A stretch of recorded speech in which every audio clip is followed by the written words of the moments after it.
Good morning, good afternoon, and good day wherever you may be joining us from. Welcome to another edition of the Digital Download, the longest running weekly business talk show on LinkedIn Live. Now globally syndicated on TuneIn Radio through IBGR, the world's #1 business talk, news, and strategy radio network. Today, we're discussing why allyship is just the beginning. We have a special guest, Cohan Daley, to help us with the discussion. Cohan brings a wealth of experience from his work as DEI advocate and leader in the tech space. His practical insights and lived experiences offer a compelling roadmap for organizations looking to embrace diversity, equity, and inclusion at a deeper level. But before we bring Cohan on, let's go around the set and introduce everyone. While we're doing that, why don't you in the audience reach out to a friend? Ping them and have them join us. We strive to make the digital download an interactive experience, and audience participation is highly encouraged. With that, let's start introductions. Tim, would you kick us off, please? Thank you. Welcome, everybody. My name's Tim Hughes. I'm the CEO and co-founder of DLA Ignite, and I'm famous for writing the book, Social Selling, Techniques to Influence Buyers and Changemakers. Excellent. Thank you very much, and welcome. Bertrand. Hi, everyone. My name is Bertrand Godillot. I am the founder and managing partner of Allyship & Co., a very proud DLA Ignite partner, and I'm so glad it's Friday. Amen to that. Thank you. Tracy. Hello, everyone. Good morning. Tracy Borison from TLB Coaching and Events, your friendly neighborhood marketers, where we help people do marketing right. Also a proud partner of DLA Ignite. And I am super excited for this conversation today. I expect to learn much that I can hopefully take away and bring back to the world. Fantastic. Thank you. Adam. Hello, everybody. Good afternoon. I'm Adam Gray. I'm co-founder of DLA Ignite, so Tim's business partner. And like Tracy, very much looking forward to today's event. Excellent. And myself, I'm Rob Durant. I am founder of Flywheel Results. We help startups scale. And I, too, am a proud DLA Ignite partner. As I said, this week on the Digital Download, we'll speak with Cohan Daley, founder of the Equity in Tech Group. He will share insights from his journey as a first-generation British Jamaican and his work in transforming organizational cultures. Let's bring him on. Cohan. Hey, Cohan. Good morning and welcome. Cohan, we've suddenly lost your audio. No, I was on mute. There we go. I'm actually a little bit more organized. This is my third podcast in about 2 weeks. My first one, I was using my AirPods, awful quality. But now I have a mic, I have a headset, I have a mute button. I should be crystal clear. Fantastic. As long as you're not on mute. Yeah, you're right. Exactly. Absolutely. I was hoping during COVID, I was actually going to get a T-shirt saying you're on mute. Because I say it to my teams constantly, but I never got around to doing it. But it's definitely someone out there should definitely create that tee. It'll work. Oh, that's so 2020. Yeah, it's old school now, right? Exactly. Still, we're doing it. Yes. Cohan, let's start by having you tell us a little bit more about you, your background, and what led you to where you are today. Sure. So I guess I'll start with Equity in Tech Group, really. I was made redundant earlier on this year in February for the 5th or 6th time. And I realized that actually, where am I going in my career? What am I doing? And I guess I was driving or pushing for title, for salary, and those types of benefits without actually feeling any contentment or any happiness. So the more I grew, more I got higher and more senior, got to board level, looking after entities or countries, closing millions and millions of dollars, and felt absolutely nothing at all. I'm fortunate enough to be in the Salesforce ecosystem, and their talent alliance and careers cohort approached me and said, look, we're going to do a black cohort for the first time, which is when they get underprivileged groups the opportunity to get into tech through certifications, coaching, and mentoring. I was like, great, I'll run that cohort for you. I did that, and it's a pro bono gig, and I got more from that than anything I've done in my whole career. So all of a sudden, something went off and was like, wow, I found my why. I actually know what gets me out of bed in the morning. It's not money, it's not title. It's actually helping people. It's helping people from groups that look like me, where I've struggled, found it a challenge, and kind of been on an uphill battle with my mental health and just trying to exist in tech. It's very much a difficult thing to do. So I found my why, and I started Equity in Tech Group to do that. Our mission, FY25, is to get 1,000 people from Africa or Jamaican heritage into tech. And I guess to support that, I've got lots of different roles. So being in sales for 28 years, I have built lots of partnerships, whether I'm a co-founder or a non-executive director or brand ambassador. So I do that through either fractional roles as a fractional CRO. I do that either with companies like Sidewave, who have got an incredible platform for digital assets and Web 2, Web 3, etc. Or my VIP and hospitality brand, where I can send you anywhere in the world to any event, VIP style. And all of these things pay for my pro bono stuff and Equity in Tech. Hopefully, next funding and get grants that will enable us to do even more and really change the status quo and help even more people in tech, which is kind of what I'm trying to do. Fantastic. Yeah. Thank you for that. So let's start the conversation with a foundational question. What do you mean by allyship? Okay.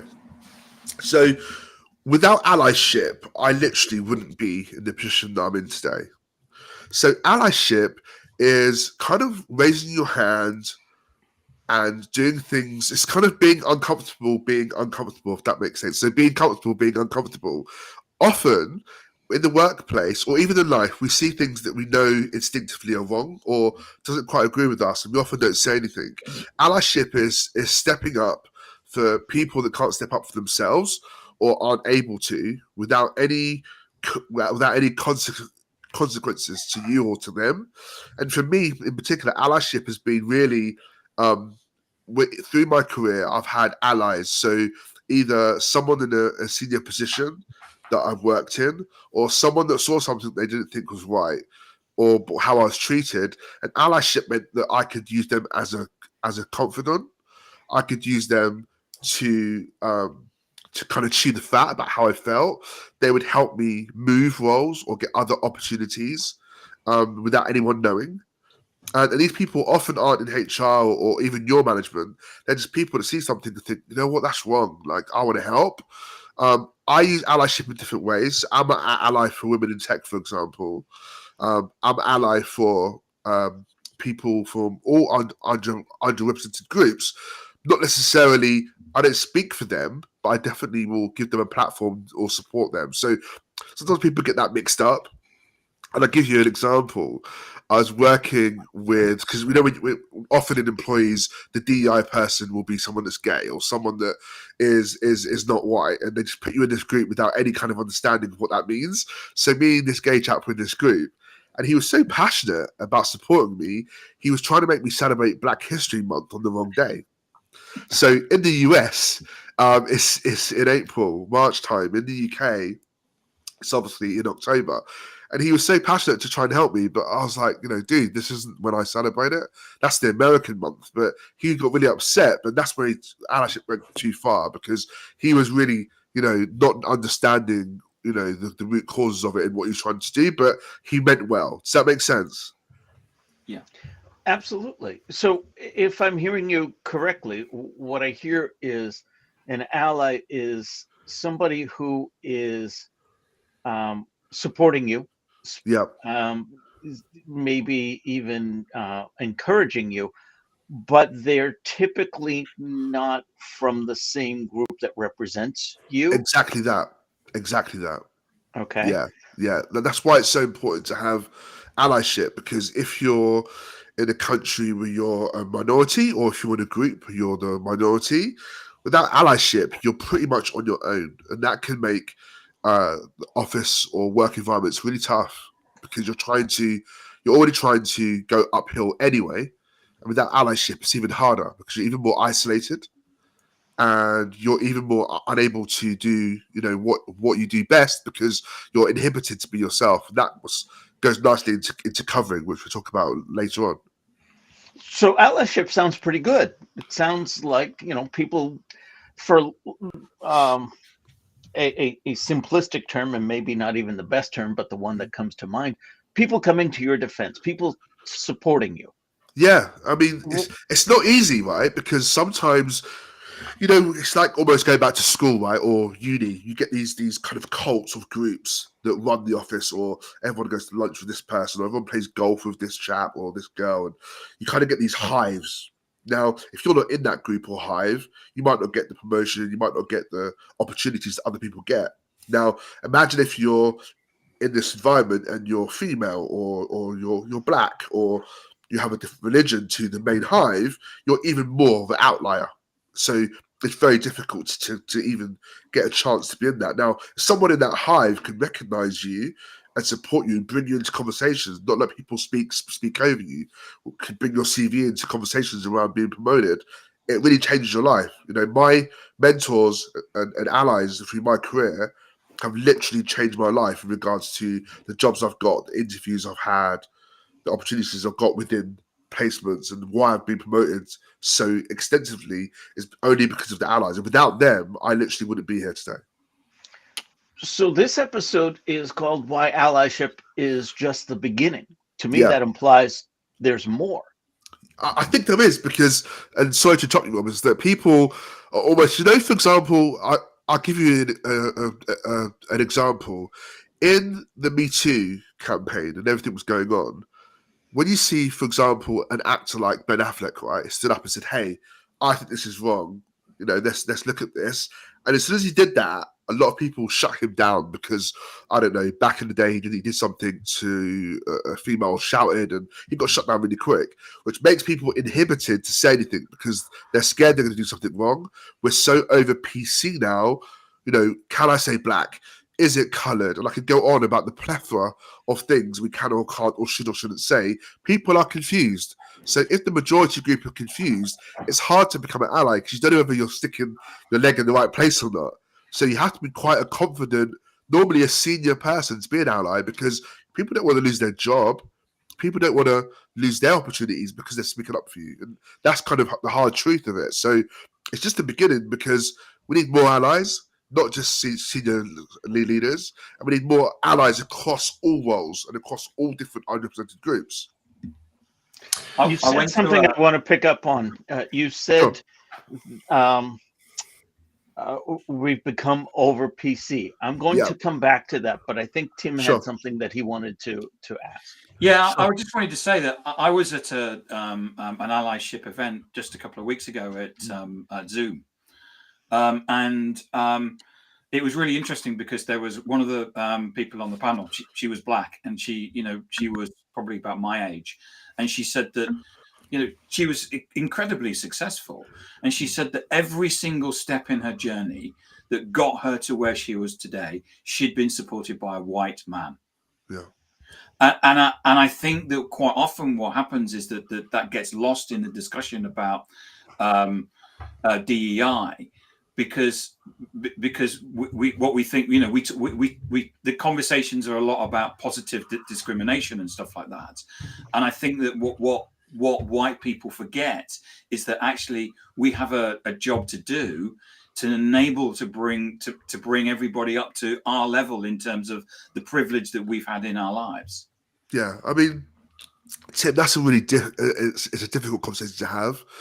And there is lots of variables around that, and how comfortable someone is in their own skin, and also how they've been raised and their education. A lot of it is based on ignorance and people being naive, and not people that are cruel or that would want to hurt people. Often it's just about people that understand, and that goes into put your hand raised and then getting it burned, and you put your hand down again.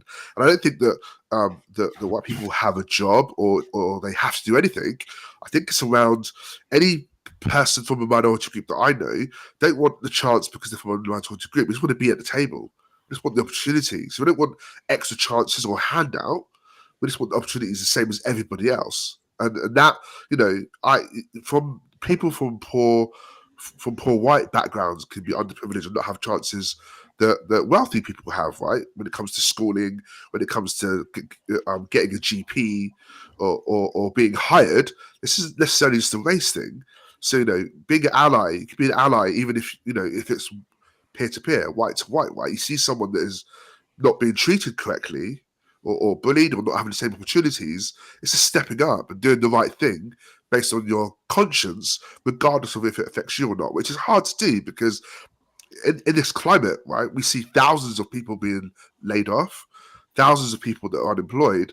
I was recently doing a DEI talk at an organization, and there were only 2 black employees that worked there. One of them had very much a mental health disorder, and the other one felt really guilty because she felt like she couldn't support her because she didn't want to get fired. So she just didn't say anything. And she felt absolutely awful about it. But also, she's like, I'm a single person. I've got my own mortgage. I also don't want to not be able to pay my rent. So, there's a plethora of reasons here.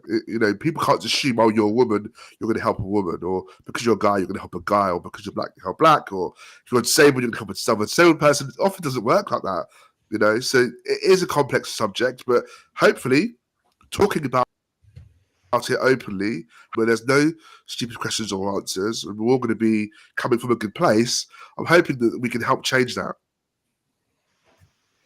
Yeah, one of the things that's coming up for me, Cohan, is this concept of I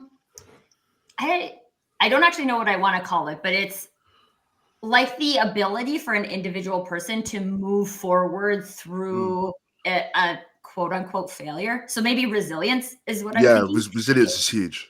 Yeah, because if I have totally done this. I will admit it, right? I have shown up in what I thought was allyship to learn that was not allyship.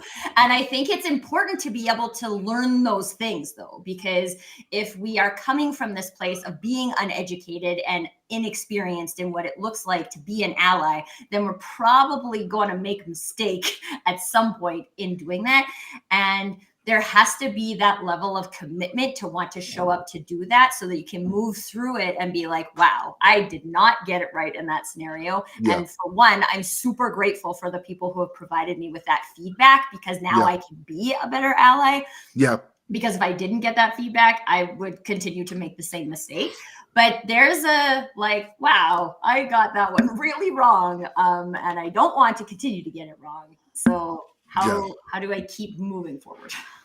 I think one of the things that I've seen, so I spoke to over 50 DEI leaders this year, and not one of them had budget. Often they were returning from maternity or in HR roles, and they were given those roles without any direction at all. So when I spoke to them about me having a DEI framework, they were like, great, please send it to me because I don't even know what that is. So that shows you, one, whether leaders are really serious about it or whether it's just like a token gesture, which we find happening a lot. And also, in these groups, if you don't have someone from a different group in your group, how on earth are they going to understand what you're going through every day? I.e., if you have a women in tech group, sorry, ladies, you're going to have a guy in that group. Because they don't understand what you go through every day. They don't feel what you feel, see your emotion, hear your challenges. How can they help? The same as if it's a black group. The same if it's a LGBTQ plus group. You need someone in there that isn't like that. You need someone in there to hear your challenges, that isn't like you. And that's how you get allyship. I go to talks with all groups, and I'm like shocked at their history, their challenges, because it's not mine. I don't know their history. I don't know their challenges. I don't know what they go through every day. I was raised by women, so I know women to a point, but I'm not a woman. So therefore, as much as I'm an ally, I might set groups up, I might co-host, but the leader has to be a woman because it can't be me standing there, 6'4" guy. We're going to be like, oh my God, Who is this man telling us about our feelings? It's not going to work. I can be on the side, I can clap, I can support, but it needs to be led by the people that you're actually trying to help. And that's one of the main points. You know, if you have a group or you have a DEI strategy, your tone of voice, your culture, and the feeling of belonging comes from our innate unconscious bias to people that look and feel like us. So, you know, straight away, we know from the research, from prison studies, right? When you walk into a room, you naturally will go towards someone that looks and sounds like you. So even the fact that often when I go to a room or when you go to a room, if you're in tech, guess what? It's going to be just you. And it's going to be just me. So actually, people understanding that and communicating that will help them understand the way we feel.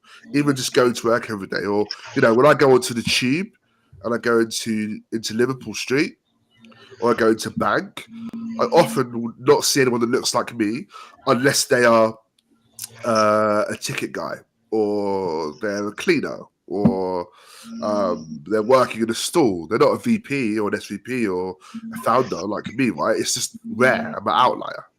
So these things all affect people's behavior and how they feel. And sometimes seeing is believing. So having a group led by someone that's made it, that's got through with an ally, let's shout out about it. Let's talk about it. Let's celebrate it. Thank you for just want to say that I'm shocked since the beginning of that discussion, because I thought we were far further than what you're describing. And therefore, I'm trying to understand how companies can actually encourage allyship. What, from your perspective, are actually the pitfalls that actually make the situation almost, not moving from what you're describing. Yeah, it's a really good question. And I think it goes back to people don't want to be the first. People don't want to do it wrong. People don't want to make mistakes. And unfortunately, that inhibits their ability to make change. So if we think about the tone of voice of a company, and even I've done it, right? When you're hiring, you think, okay, what do I need this role to look like? You think, okay, what do they sound like? What's their abilities to do the job? What's their personality traits? Where are they from? And unfortunately, if all the hiring managers look like Rob, guess what? You're going to hire a team that looks like Rob.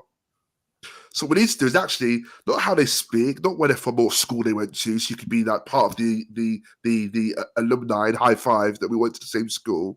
You haven't got to be educated the same way. Actually, we know from data that when you diversify your board or your employees, you actually make more money. You actually have more retention. So these stats don't lie. So why are we doing it, right? It's because people often would put someone in a position that don't know what they're doing, i.e., and no disrespect to the 50 people I spoke to that run DEI, they don't really know what DEI is. They're often just females, so they go, oh, you're a woman, so you must know. They've had no training, so they've got no budget. So actually, what are you going to change? Because every application you have says, oh, we're a DEI organization. I call BS on that, because you're not. You're just saying that because it's publicly good to do it. Because when you look at your board and they're all white middle-class men, and there's a woman in HR that runs the CMO or something like that, that's a token, that's a gesture. That's absolute rubbish. When you go below that, when you think about your job applications, what's the tone of it? Like, why do you have to go to a certain university? Why do you have to have English as your first language? When this is like, even on this call, we're all from different places. We all understand each other. You know, in the UK, Bertrand, we laugh that often when there's a black person speaking on television, and if they're from the Caribbean like I am, there's subtitles up. And it's really frustrating for us. It's infuriating because you can understand me. And even if I spoke as I spoke at home with a Jamaican accent, you would still understand me. And there's subtitles. It's archaic, old school BS. But until we have these conversations and we push through this, you know, it really isn't going to change. But hopefully, you know, younger people. So I speak to younger black people, and they say they don't really have the same boundaries that I had. They wear their hair in their natural way. They wear a certain dress code. And I'm like, wow. And they don't care. You know, they would actually be like, how dare you tell me how to dress? How dare you tell me how to speak? So they're coming through a new generation that hopefully is inhibited and gone through the pain that we all went through, hopefully to open doors for them. So hopefully it will change, and it's about how you educate your children. Someone asked me recently, why don't you see colour? And it's because when I was growing up, and it's still to this day, I have an aunt that's white. I have an uncle that's white. I have an aunt that's Indian. I have aunts from, that's Welsh. My auntie lives in Wales. I have cousins in Scotland. So we are so multi-diverse culturally, racially, as a family, that I just love people because they're my family, because they respect me. And I take that to my colleagues and friends, not because I didn't see race until I went to school and was spat on, or I wasn't allowed on the bus, or I was called a racist term. I didn't know that until I was exposed to that when I left my home or left my family. So I often find that with my white friends, when they ask me questions and I try to educate them, they weren't raised like me. They were raised as race as a prominent thing. They weren't taught that actually everyone is the same, everyone's equal. They had slurs for the local shop. They had slurs for their takeaway they got. And these slurs and these ignorance are hard to shake off when you're an adult because they've heard them their whole life. So it's a tough environment, and there's so much to do, man. There's so much to do, but talking about and asking those questions, right? It's the start. It's the way we need to go. You said about allyship earlier, and I think that one of the things that if we look back to a prominent example of a lack of allyship would be Harvey Weinstein and what went on in Hollywood and how nobody stood up for the women that were abused by him. Yeah, I think that everybody can look at that and say, well, we don't want to go back to that place.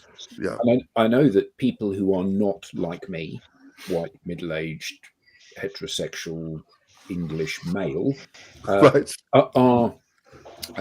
are much more likely to be sensitive to allyship through the need for having allyship.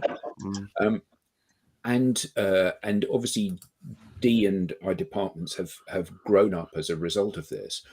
But I was shocked in the news quite recently to see that lots of organizations seem to be doing away with their diversity and inclusion departments. And I mean, I personally, so do you think this is a huge retrograde step, or do you think we have outgrown those now and we don't need them? No, I don't think it's conceivable to outgrow something we haven't truly started yet. And also, getting rid of a DEI department that you don't understand in the first place is probably a breath of fresh air because it's easier. Doing things easier in life is easier than doing things that are hard. Absolutely. Now, if you include the word belonging or inclusion, whatever you want to call it, it's not going to go anywhere. You have to remember that from a minority person's perspective, or from a black man's perspective, what happened to George Floyd, as horrific as it was, meant that 80% of DEI departments came from after George Floyd. So I'm 44. That incident isn't an incident to me. To me, it's my life. So being stopped by the police all the time as a child and as an adult, or in my car, or being harassed at times, or people being fearful of what I look like, is my life. It's not about George Floyd in that day. Don't get me wrong, seeing it was horrific, but to us, it's normal. So as much as it's shocking, that a few years ago, and I could name 20 other instances of that kind. It's just that one was so bad, and maybe because of COVID at the time, it propelled the world, but so much so, there's a lot of it's fake. So all of these DEI departments that aren't real, they're changing them because they don't really understand what they're doing, because they're not having real conversations.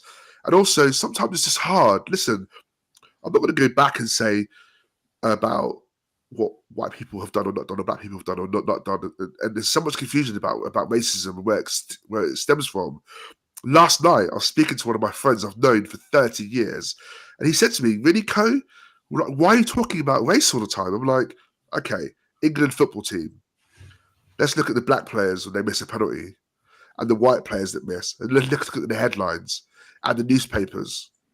And he stopped and he said, "Wow, okay, I get your point." Because when he's seeing it, it's so horrible, he suppresses it.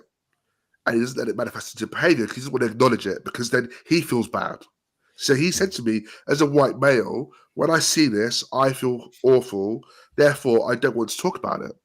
And when you talk about it, it makes me feel bad.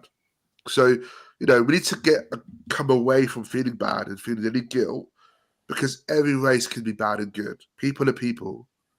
There's good and bad in everyone. Let's move away from that and just try and make changes and acknowledge it in the first place.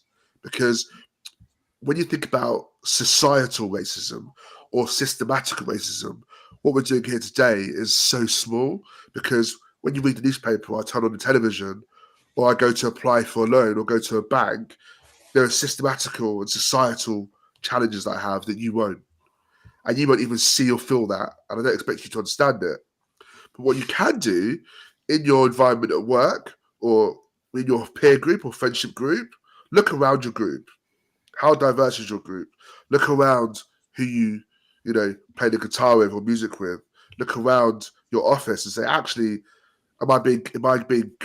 Do I come into my group? Do I hear their challenges? Do I understand them? How can I be an ally to you? And that's what I do. There's groups that you wouldn't think that I'd be associated with that I'm part of, because I want to understand their challenges too. And often you get lots of people in the groups that are from minority group, and we have these I'm the worst minority discussions, which is it's hilarious, because it's like, this was worse for me. No one's worse, and everyone's truth, remember, is subjective. So my truth is mine, yours is yours, and we're not lying. It's truth to us. So understand my truth. Don't try and live it. Don't try and be it. Just hear it. And if you get an opportunity to, what I'm doing right now, all of my mentees, the Equity and Tech Group that I certify and train, people reach out and say, look, Co, can you send me 5 CVs? Can you send me 10 CVs? And those CVs go into a pool, and they're just looked at the same as all the other CVs. And half of them have got jobs. 3 of them have been promoted.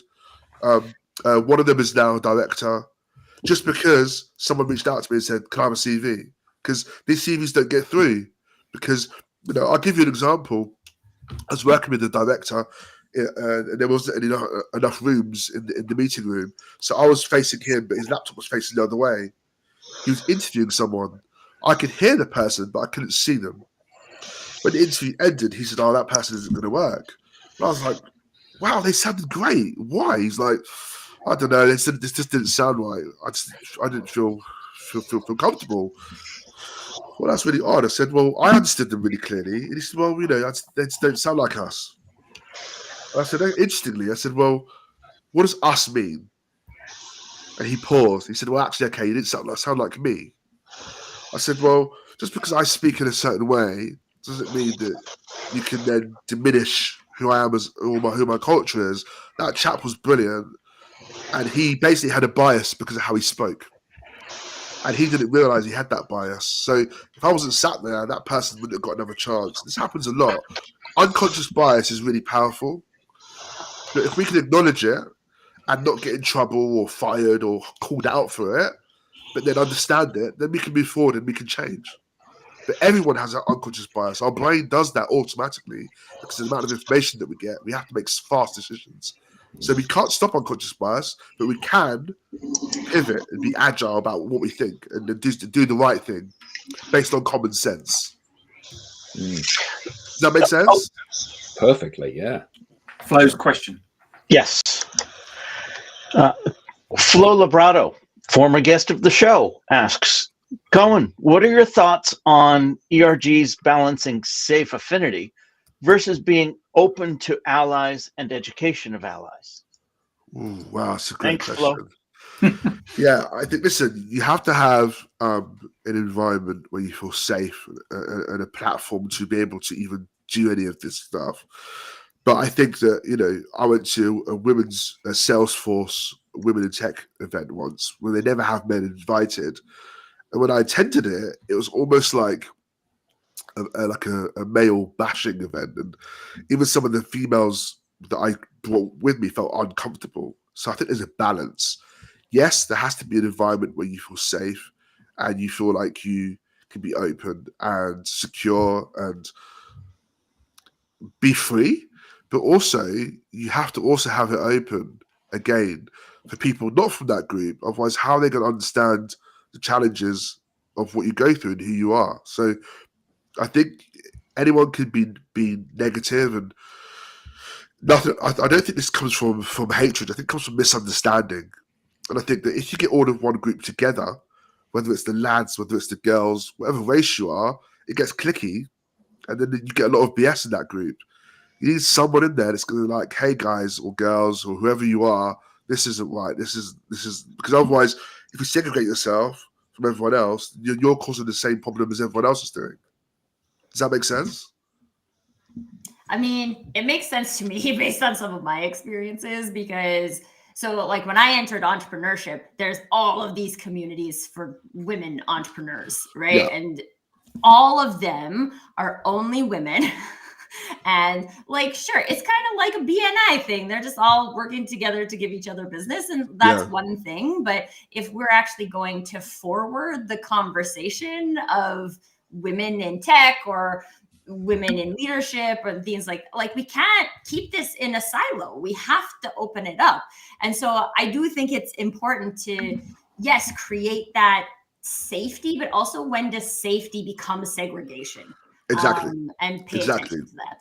I mean, so for me, and that's why, again, right, if you don't have allyship and someone you trust, then you're not going to get in the room. Because if you're going to laugh or have judgment or not understand or have pity or sarcasm, all of these things are really hurtful for people that have felt something their whole life. This isn't funny. So, if you're going to say you're an ally or you want to support a group, you've got to be 100% in. Because if you're not, you're going to cause more harm than good. And that's why I appreciate with some groups, they have no allies because they've tried to have someone in, or they've put someone in the wrong place, in the wrong room. They haven't understood that it's gone wrong. It's made people feel uncomfortable, which is totally defeating the object. Picking up on the over PC idea that we had touched on earlier in the show, about a half an hour before we came on the air, I had come across an article in my daily news feed, and I sent it to Co. And it was Walmart pulls back on DEI. Could we see more companies adopting MEI? MEI stands for Merit, Excellence, and Intelligence. And while on the surface, that sounds reasonable, even as an ally, I'm picking up on where they're missing the point with that. Well, I think like Co's example is a perfect example of how that doesn't work, because in that interview, that guy, like Co, heard the merit and the intelligence, and the other guy didn't because of his unconscious bias. So yeah. Well, also, if I was being really pessimistic, the IQ test actually is racist in the first place. So what are you measuring IQ on? And I could go on and on, right?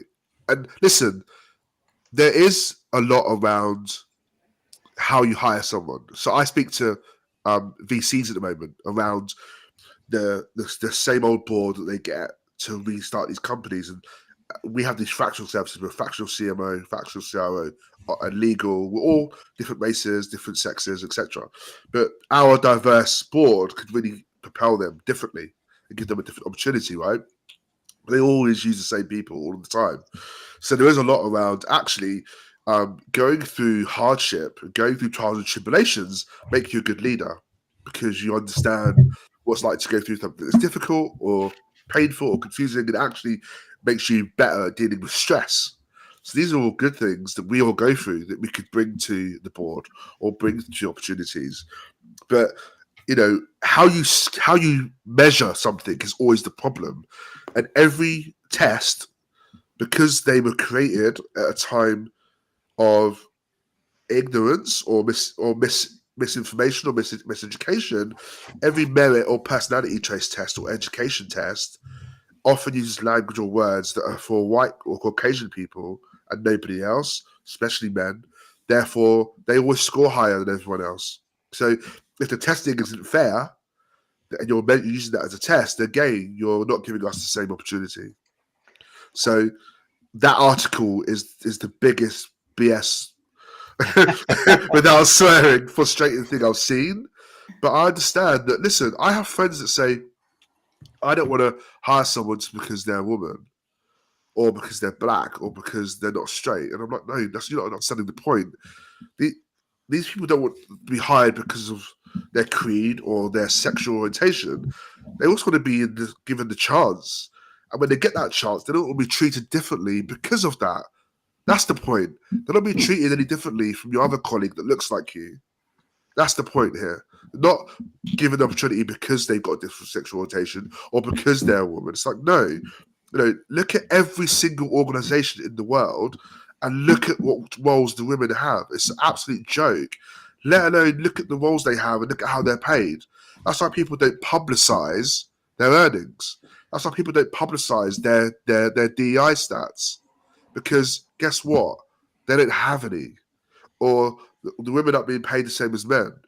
When you think about in the UK, actually in the world, the highest suicide rate is between 25 to 35, and it's men, young men, let alone people of minorities, even higher in black men. This is a horrific stat, and you've got to think about these mental health environments are caused worse by everything we're discussing today, because of how you're treated by your peers, by how you're treated in your job, how you're treated by, when you think about the stats around people of colour when they go to the GP or they give birth, there's higher death rates with women of colour than non-women. Like, guys, this stuff has to stop at some point, because it's not helping anyone. And most people that I know do want to make a difference. They do want to make change, but we have to talk about it, like today, and not be judged, not be scared. And this is a great opportunity. So yeah, I thank all of you guys so much. So, okay, I have a question, and I know that Joshua has a question, but it's going to take us in a little different direction. Okay, so I have this theory that in order to make change, the people have to want to make change. And so we can talk about like corporate DEI efforts and things of that nature. But like, if you get a really well-meaning leadership team who wants to do these things, and then the day-to-day values activities of the people don't match, then it doesn't matter that you have a corporate DEI initiative. It's not going to do anything. And I think this is one thing. I also think if you really have a commitment to DEI, or whatever you want to call it, right? Equity and inclusion, like if what you're doing hasn't worked, don't stop. That doesn't work. Try something else. Like to do it. But I do think that this comes down to the people. And at the beginning of the conversation, we were talking about how it can feel really difficult to stand up as an individual and be an ally. I also think it kind of takes that person, that catalyst, to like show people that there is space and permission for that to manifest in whatever space. So whether it be a community group or an organization. And so in all of the work that you've done, have you seen any kind of similarity in these like allyship catalysts that we can maybe like encourage people? Like if you're feeling this, like say something or do something. Any advice for those people who are feeling called to do that, to say like, hey, you could be the spark in this flame? Yeah, unfortunately, unless your leadership, really is flying that flag, you don't really have a hope. That's why all of my allies have been in secret, or they said, you can't tell anyone. Or I've even signed a NDA before, because my ally was so frightened that if anyone found out that he'd help me, he would then lose his role in the business. So these things are not good, but at least they stood up and they helped me, right? But unless either the board or the chairman of the board is an ally, it doesn't work. So, me as a non-executive director in the companies that I'm on, anyone that is affiliated with that company will see me and go, wow, I now can say something. Because they know there's someone on the board that doesn't look like everyone else. And they know that I speak openly about it. So, you know, we need people on the board from all different backgrounds and creeds and races. We need more women on the board.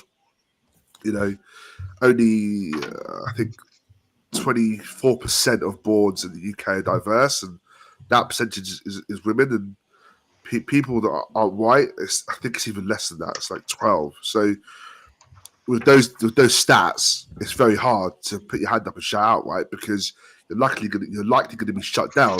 But again, not because of hatred or because of everyone is racist, because they're scared. They don't know what to do.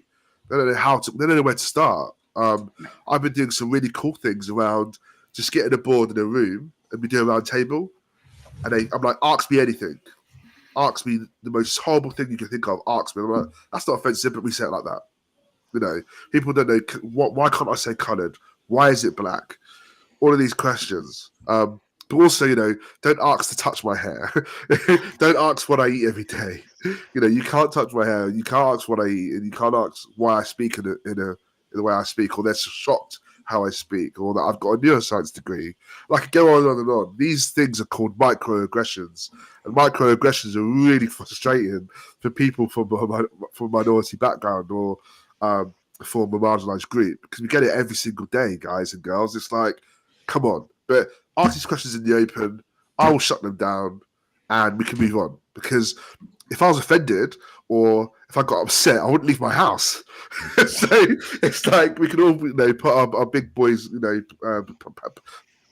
pants on and let's move forward. And I guess, you know, covering, I'm sure we'll touch on at the end, but when you start to cover who you are or your identity or your name or your culture, this is when it becomes even more problematic for allyship, because they don't see you. I want to come back to MEI briefly. Yeah. Co, I think I heard you say, effectively, people don't want to be hired because they're black or because they're a woman.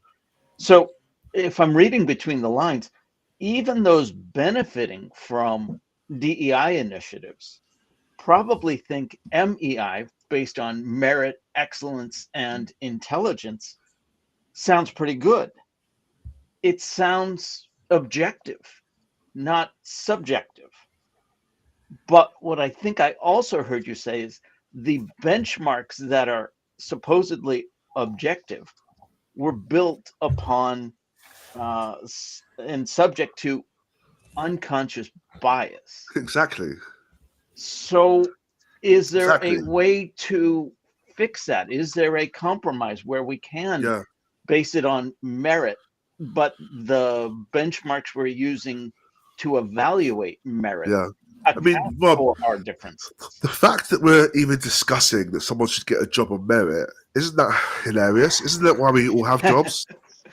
Isn't that why we all got our positions based on merit, right? No. Clearly not. This is what I'm saying. This is why it's laughable. And I'll give you some. There's two campaigns going on right now. It's that one of them is my name is not a typo, and the other one is my afro hair is my hair. My name is not a typo. Is if you're in the Microsoft or Google platform right now, you type in my name and it comes up as a spell check. Now, most people from marginalised groups, all of our names come up as typos, but Rob doesn't. Okay, Tim doesn't. So ask yourself why that is. So if the program or the platform is built with bias, then it has biases in it. So, for example, one of my best friends is called Nikki.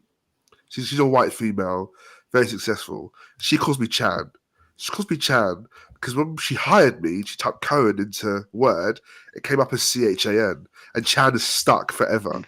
And it's funny, right? She calls me Chan to this day. It's funny. But when we look at the deeper meaning of that, actually, why is my name a typo? It shouldn't be. So there's a campaign right now around that. Now, also, our hair. So we get told our hair isn't part of the dress code, or it's scruffy, or it needs to be maintained. This is from school. I've been suspended from school because I wear my hair in my natural way.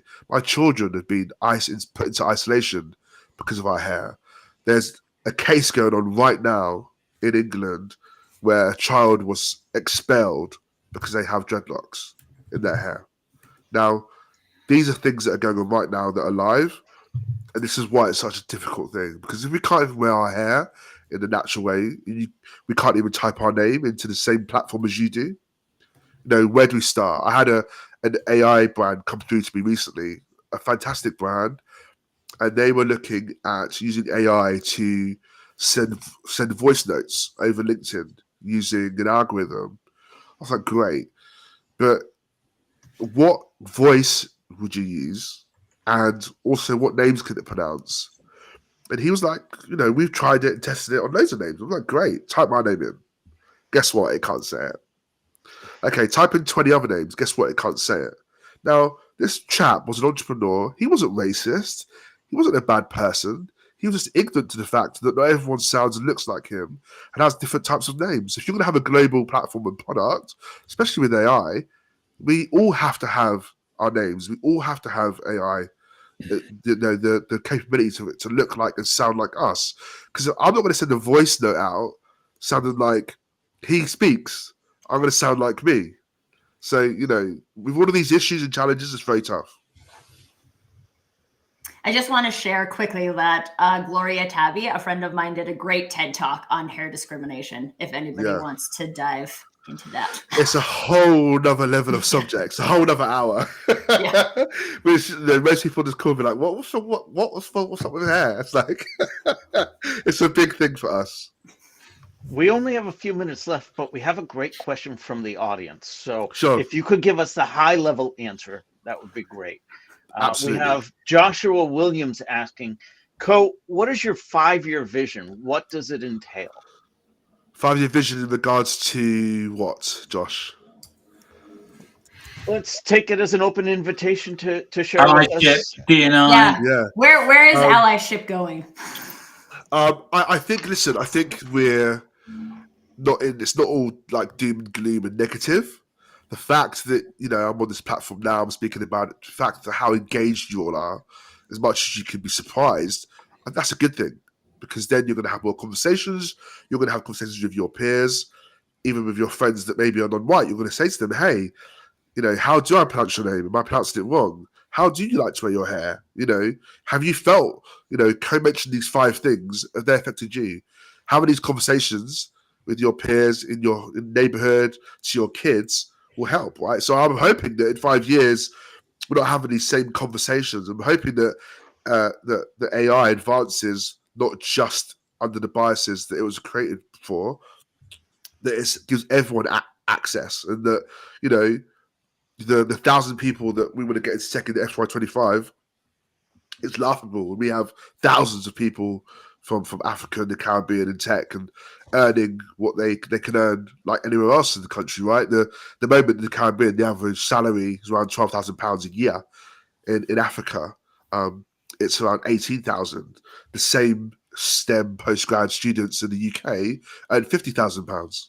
So that's a big gap, right? In wage and earning and the lifestyle you can lead. So I'm hoping in 5 years that's gone and everyone can work from anywhere, remotely, and earn that kind of wage and have that kind of lifestyle that everyone should have. Cohen, this has been a fantastic conversation. Thank you for being willing to bring us along. Awesome. Thank you so much for having me on. No, Where thank you. can people learn more? How can they get in touch with you? I'm going to share a document with you guys. You can post on your page or send out just around Maybe everything we put covered. it in a newsletter? Yeah, some further reading, stuff like that. But you can send me an email at change@equityandtechgroup.co.uk.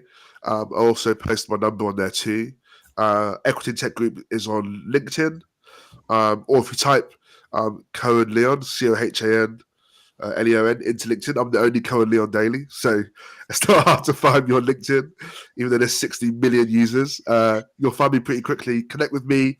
Happy to chat. Happy to any speaking engagements, any thought leadership. Also, we have a DEIB framework that is pretty good and robust, that we can help you with your tone of voice and really help you change and diversify the business that you're in. Excellent. As alluded to, we now have a newsletter. Oh, awesome. Don't miss an episode. Get show highlights, beyond the show insights from our panel and our guests, and reminders of upcoming episodes. You can scan the QR code on screen or visit us at digitaldownload.live/newsletter. On behalf of the panelists, to our guest Cohan, and to our audience, thank you all for being a very interactive part of today's episode.